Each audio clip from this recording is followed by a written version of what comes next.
Our following speaker brings decades of experience in the government and financial sector to the Middle East, Europe, and Asia, where he guides organizations through the process of developing a cyber threat intelligence program. He'll be speaking about the future of cyber threat intelligence, AI-driven or human-led. Please welcome Renze Jongman, the cyber threat intelligence specialist at EMEA South, Google.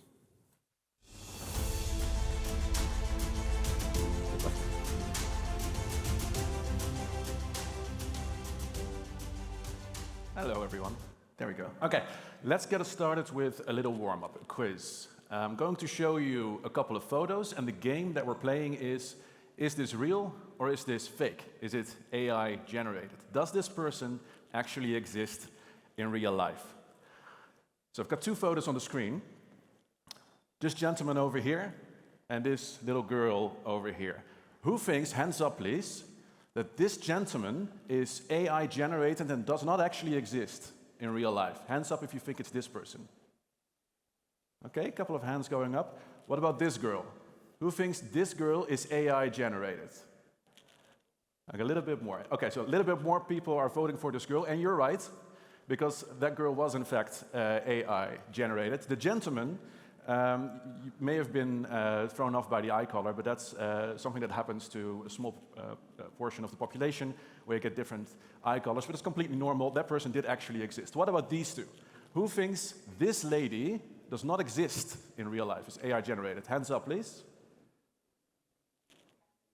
Okay, a couple of hands. What about this one? Another couple of hands. Okay, so this was a bit of a trick question. They both don't exist in real life. These are completely fake. Last one. One of these is my wife. Okay, and the other doesn't exist in real life. So choose carefully. Who thinks this lady does not exist in real life? 5 hands maybe. Okay, what about this one? Who thinks this lady is fake? More hands. That's my wife. Okay, so that's okay. We're just having fun, of course, at this point. That was the end of the quiz. Thank you for participating. But what I was trying to illustrate is that you will have seen this before. That's nothing new. Fake photos or fake people generated by AI is not something that's going to surprise you. We've seen that before. But I just wanted to get us warmed up a little about the possibilities of what AI is increasingly capable of, and we'll get back to that in a little while in this presentation as well, on why that was important to have a look at. But it's increasingly able to mimic real life, and the implications for that from a security standpoint, that's what we're exploring today in this presentation. So we're looking at how the bad guys are using artificial intelligence in their operations, and how we are seeing organizations, defenders in organizations, starting to adopt AI, Gen AI specifically, in their operations as well, trying to keep pace. And then we zoom into how threat intelligence specialists are doing that too, and what we think the future holds for us in that space.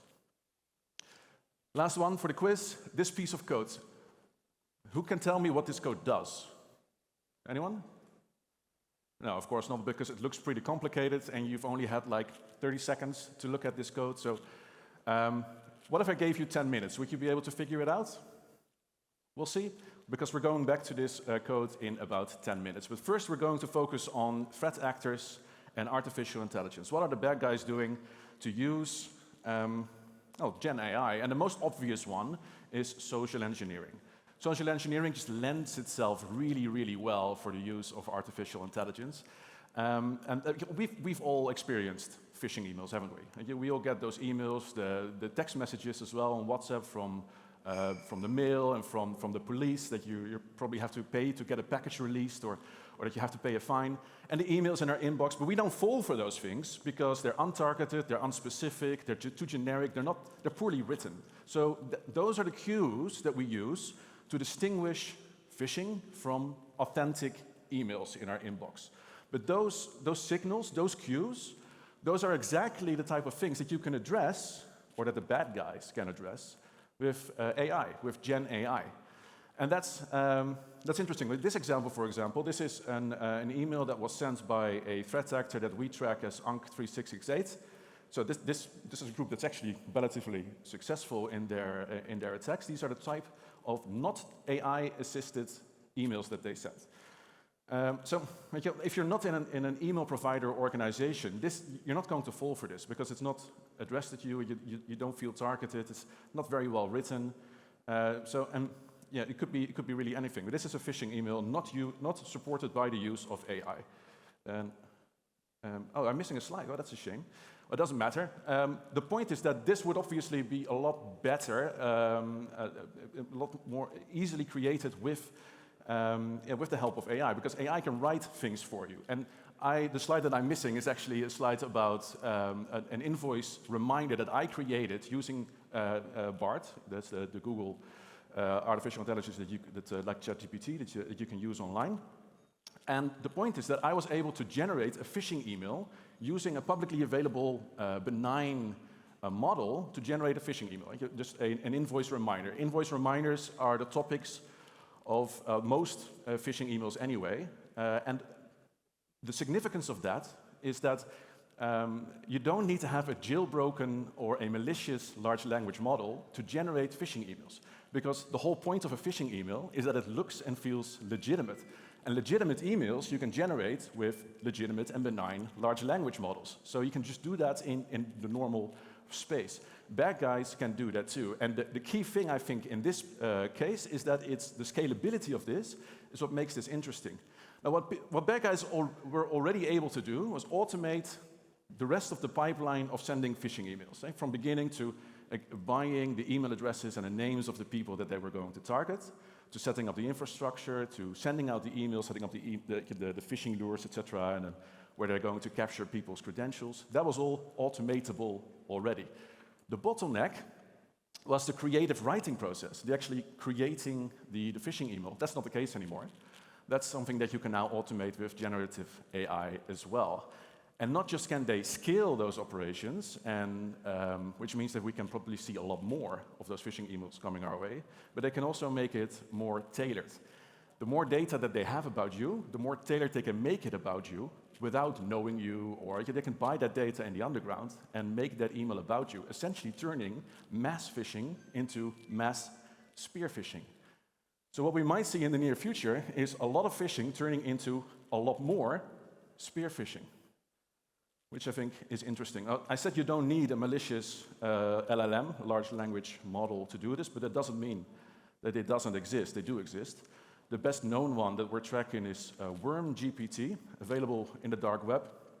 And the big difference between models like BART and ChatGPT and something like WormGPT is that BART, for example, is trained on a large data set, so are these, but the malicious content and the harmful content is filtered out.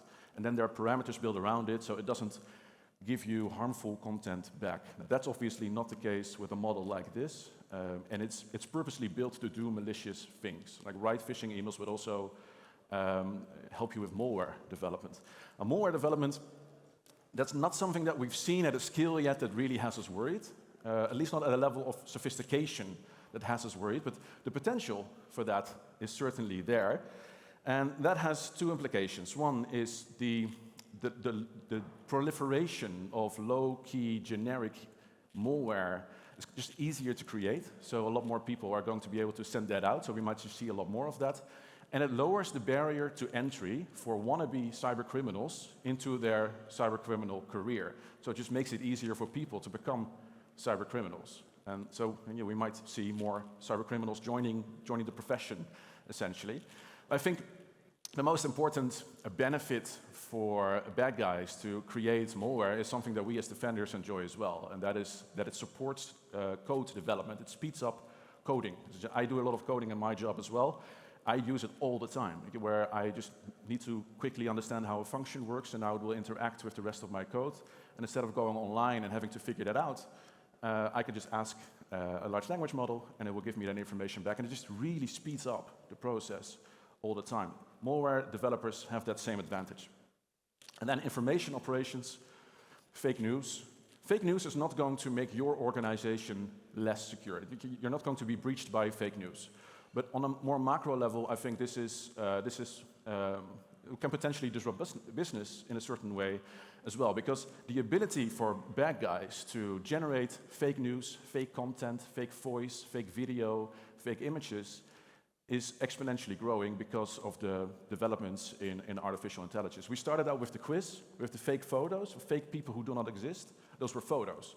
But we can increasingly do that with video as well, deepfake videos. That's becoming more and more convincing, and that's all something that you can automate increasingly as well. So if you are, for example, you can do that with video, but also with voice. So imagine being called by your bank, your fake bank, 10 times in a week. And you're starting to distrust those fake phone calls, of course, because you know that that is going on. But what if the actual bank called then, the 11th time? Are you now going to trust that person? You're going to be more distrustful. So it's going to be more difficult for businesses to operate and engage with their customers in an environment like that. If 90% of the content that we see online, I'm not saying that that is the case, it's certainly not the case now, but it might be a situation where we're growing to.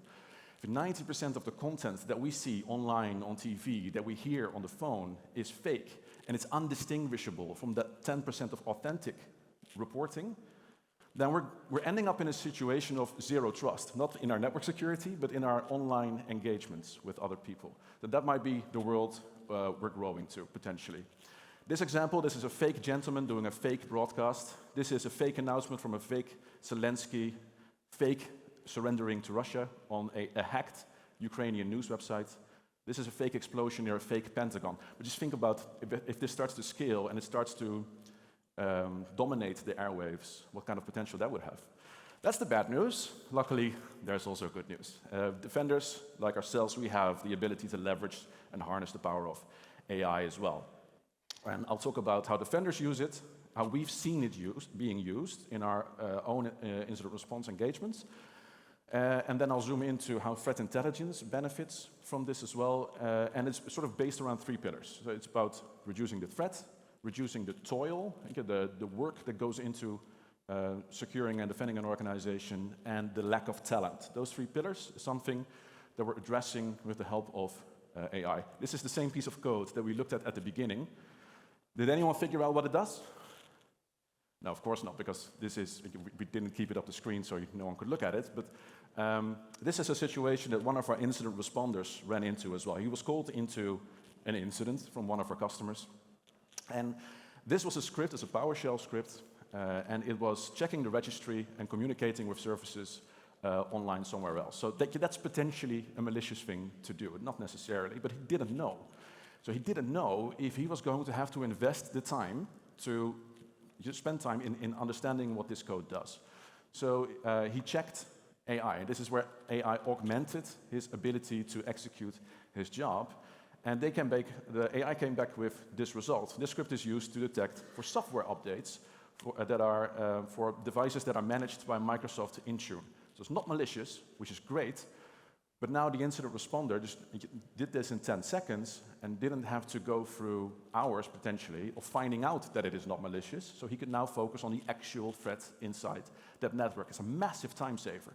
That's just this specific piece of code, but in a large, complex incident investigation, that scales. So there's the potential time saving and reduction of dwell time of bad guys in a network is quite significant. That's reactive. Proactively, we've also seen analysts use it to create Yara rules. Yara rules are detection rules that you write to detect files on a system or in a malware repository, for example. This analyst was looking for a malware called Tableflip, and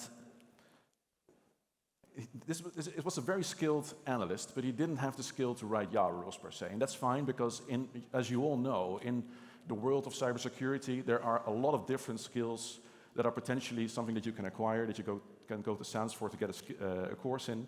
But there's so many, not one person can have all of those skills inside his brain. So you need multiple people, diverse sets of multiple people in your organization to cover as many of the skills as you possibly can in your team.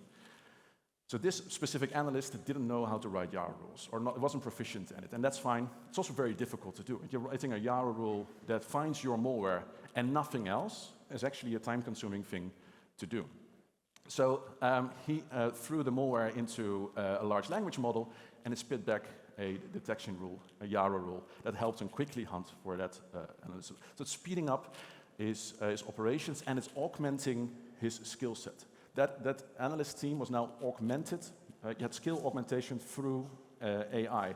And that concept, that idea of skill augmentation, doesn't just work with rule creation, but also, for example, in other technical situations, where this is another incident response example, where our team went into a situation to respond to an incident.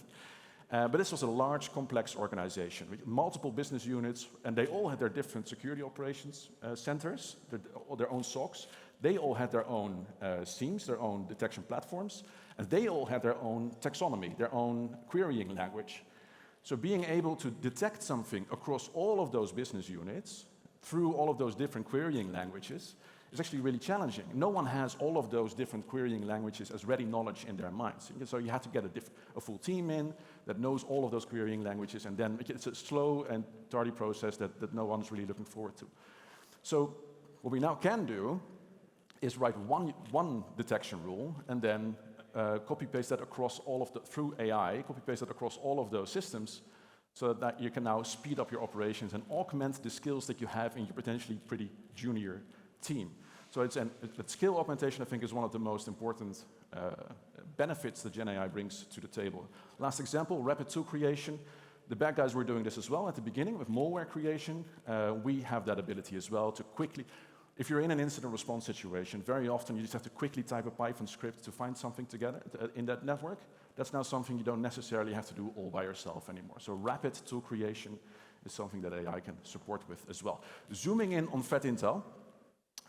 Threat intelligence is the information that defenders use to do their jobs more effectively and more efficiently. If you're not familiar with it, the threat intelligence program runs along the threat intelligence process lifecycle, and that has a couple of stages in it. And I'm using it because it explains how we use GenAI in threat intel quite nicely. But it starts with planning and direction, essentially where you decide what question the intel is going to have to help answer. And then you start collecting your data, and then the data gets stored and normalized in an environment. Then you go and analyze the data into a report. The report gets written and then delivered to the reader. He gives feedback, and then ultimately you write new planning and direction based on the outcome of your investigation and the feedback that you received on your initial report. That's the CTI Hyperloop. Now, in all of those stages, GenAI can play a role, either by feeding into an LLM or by supporting the investigation and the analysis. And at the beginning, that's the most important part. If you're doing planning and planning and collection, then one of the key things that you need to do is understand the threat landscape around you. So you have to have a threat profile of your organization that describes how the threat landscape applies to you specifically as an organization. And that's something that is actually something that you can do now in Mandiant Advantage as well, where you tell it what kind of organization you are, what kind of sector you operate in, the countries that you operate in, and then GenAI can give you that threat profile as it applies to you and your organization specifically. That's important because in our platform, for example, we have 30,000 written reports. That's a lot of useful knowledge, but it's also very difficult to plow through if you don't know what is relevant to you and what is not. And that's where GenAI can come in, to help you sift through that bulk of data and make those smart decisions for you. And then in collection, if you know what you care about, then you can start collecting information about the things that you care about and feed that into AI. So now you have a trained model that is trained on the things that you care about specifically as an organization.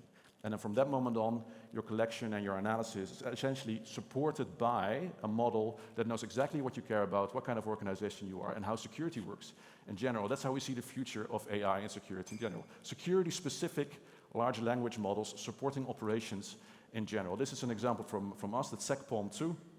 It's essentially fed by Mandiant Threat Intel, but also everything from VirtuPort, Chronicle, things in open source, etc. And that's then sort of made available into the rest of our products, but also directly for our customers. That's just a Google example. There's obviously more of these from other vendors available as well. But summarizing, GenAI is helping to address these threats: growing threats, endless toil, and lacking talent. GenAI is never going to help you find a 0 day. It's not going to prevent patient zero, because you can't train a model on something that you haven't found yet. So finding that unknown threat, it can't help. But if you found something, then preventing a patient one, that's actually something that you can do. And that's, I think, is how we can start leveraging Gen AI to reduce the growing threats.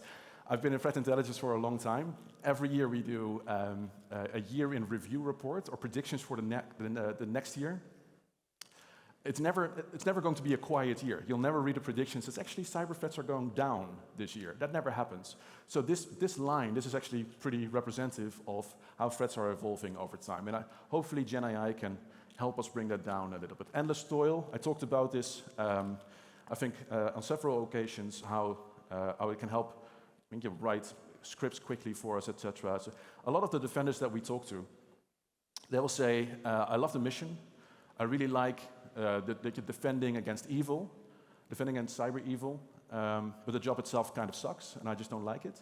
And that's where Gen AI can help, just quickly and help accelerate the ability to operate. And I'm lacking talent, and this is dear to my heart, and this is I think important, because as we said, if you've got this team of junior incident responders or junior analysts or junior threat intel analysts, being able to augment the talents that they bring, that they already have inside of them, but being able to accelerate the maturing of those skills, but also augmenting them with the power of AI, is going to start to help us address the lack of talent in our industry. And that's it for me. Thank you very much for listening. You didn't have to listen to me, because you could have just asked AI what the answer to this question was. And I'll leave you with the answer on the screen today. Thank you very much for your attention, and I hope to see you on the floor.